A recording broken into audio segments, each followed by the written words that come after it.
Hero mukati na shaya Bati dada na mkano andabaya T-Viber Komology ataki family Ndakatiza chunuwani mujaya Vanondida banda kuna vanongoti baya Dakuda kuneta vanongoti chimbosaya Bika mafansi angu makaipa Bati varibono maga Vano uba daga tikitaka kungebaka Madamu tamu njava suka Beti suro ya jenja tonga ndava tuka Dakakara na shiwana Kuti munzira vakasata kuna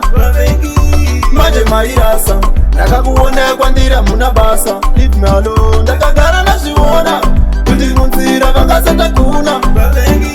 Maje mairasa Ndakakuona kwandira muna basa Leave me alone Ndiri munu mukuru ndakakuleta Ndakakona kutara imi mujaneta Magoma ndimbo siyano updata Choromo kati chakasara sempeta Maje indiri ndabuka Ndajamuka ndabuka Ndiriki mkunge buka Samnesi nwasuka Muringi kunge breaka But listen to me Reverse Ndakagara na shiwana Kuti munzira vakasata kuna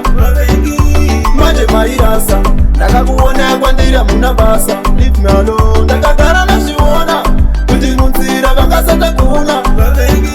Maje mairasa Ndakakuona kwandira muna basa Leave me alone Ndakatiza chunuwani mujaya Vanondida banda kuna vanongoti baya Dakuda kuneta vanongoti chimbosaya Bika mafansi angu makaipa Bati varibono maga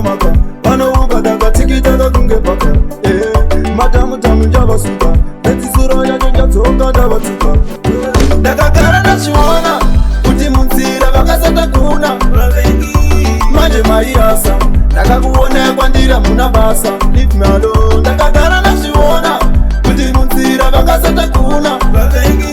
Maje mairasa Ndakakuona kwandira muna basa Leave me alone Ndakagara na shiwana Kuti munzira vakasata kuna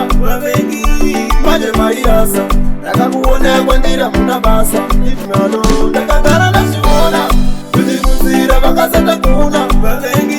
Maje mairasa Ndakakuona kwandira muna basa Leave me alone Masasa